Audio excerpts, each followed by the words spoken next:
And we've ended up being a little bit housebound this week because the weather's not been very good. It's just been constantly raining. It's all right today.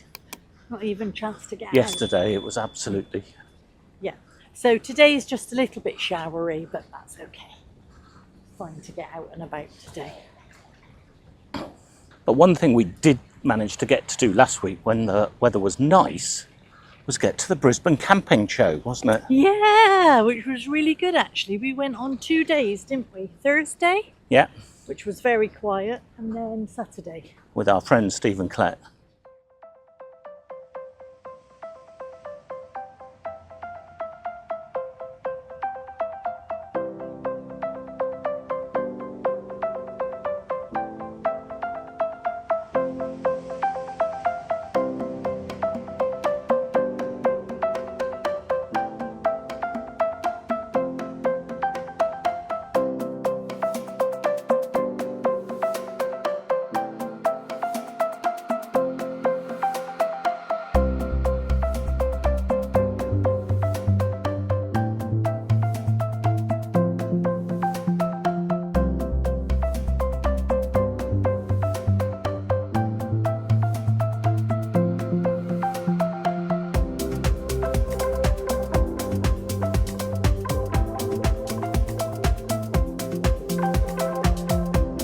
We're looking at what we're going to get for our next camping vehicle. We are indeed. We had some fairly fixed ideas before we went to the show, and they all went up in the air when we went there. So we will see what we end up doing. But we're a little bit far in advance because actually we don't want this vehicle until we're back in Australia in 2028. No, that's right. We want to do another trip around Australia, starting off with a time when there's going to be a total solar eclipse coming across Australia. So we want to coincide a trip with that. But since we've started our trip, well, we've always done camping, haven't we? Yeah, when the kids were small. But since we've started this travel journey, we've had a few different camping vehicles.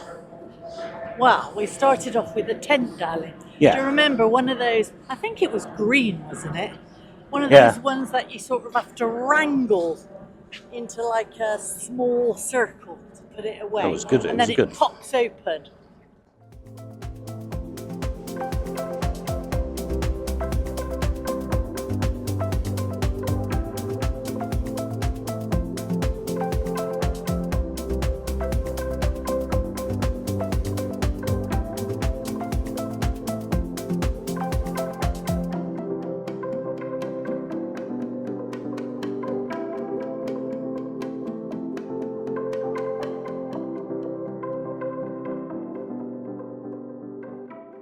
That was back in 2018, and one of the very first things we did, we had a Jeep then, and that's another story. I know, I think we were a bit mad, darling, and when we tell people that we were in a tent at the tip of Cape York, they go, what, in a tent?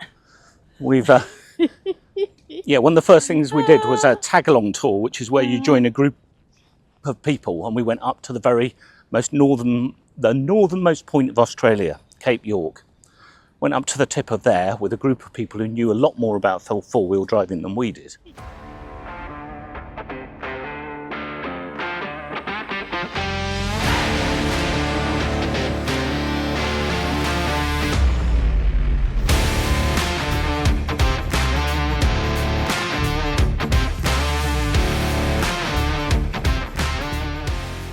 But we've got a little bit of video of that actually. So you can see the type of things that we were doing, which was really good fun, and we made some good friends. Good.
Yeah, so that was with a tent. We did nearly get trampled on by wild horses at one campsite. So I'm not sure I would do that trip in, well, certainly not in the kind of flimsy tent that we had. But when we were on that trip, we did meet some people who had something called a slide-on camper, which we'd never encountered before. And that was basically a ute or a pickup truck with a camper unit that slides onto the back of it. And we just thought that was fantastic because they were the first people every night with a gin and tonic in their hands. And we were like, yeah, if we see one of those, we have to buy one. And funnily enough, when we were living in Melbourne, we did. We did see one. And it was during lockdown we bought it, so we got it for quite a good price. But then once lockdown lifted, we did another little trip around Australia in that. And then we sold it on to some people, Colin and Heather, who we'd met quite recently because they live in Bendigo near our daughter. And they also had some fun adventures with it. That was a fairly basic camper, but it was really good, wasn't it? Oh, it was so good. It had a solid roof as well, or it was like a pop-up tent on the back, a double bed in there. Basically, that was it. Everything else was outside and outside. We weren't kitchen and storage. Yeah, we weren't really taking much video at that point, but we've got some pictures of it, so I'll stick some pictures in. And that was good. That was sort of thicker canvas as well as. Not so flimsy, and of course it was above ground. So and you had a proper bed. A proper fixed bed. You did have to follow the weather a bit. You didn't want to get caught out in lots of rain, but... No, we did. A few times we got our mattress a little bit soaked, but that was really only with driving rain. So that was a really good vehicle. So we'll have a little look at that.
After that, we went to Europe. We went to Europe, and we bought a Burstner by mistake. Burstner motorhome.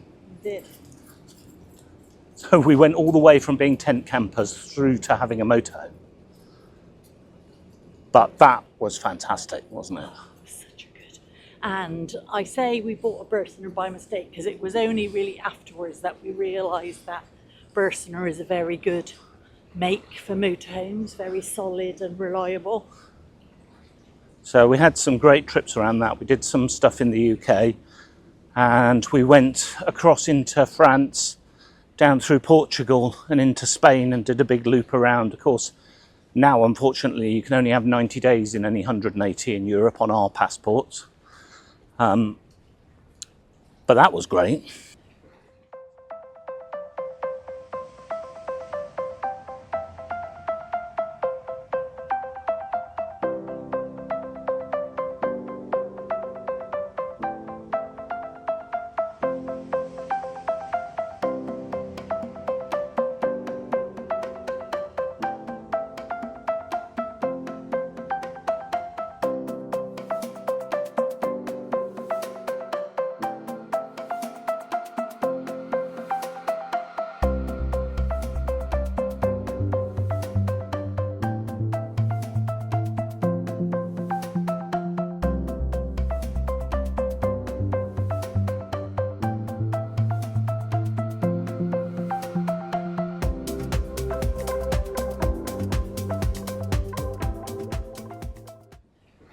So we've been looking for another four-wheel drive camper for Australia, and we've sort of imagined that we might get another slide on, probably a bit of a upgrade from our last one, with the ability to be inside as well as outside.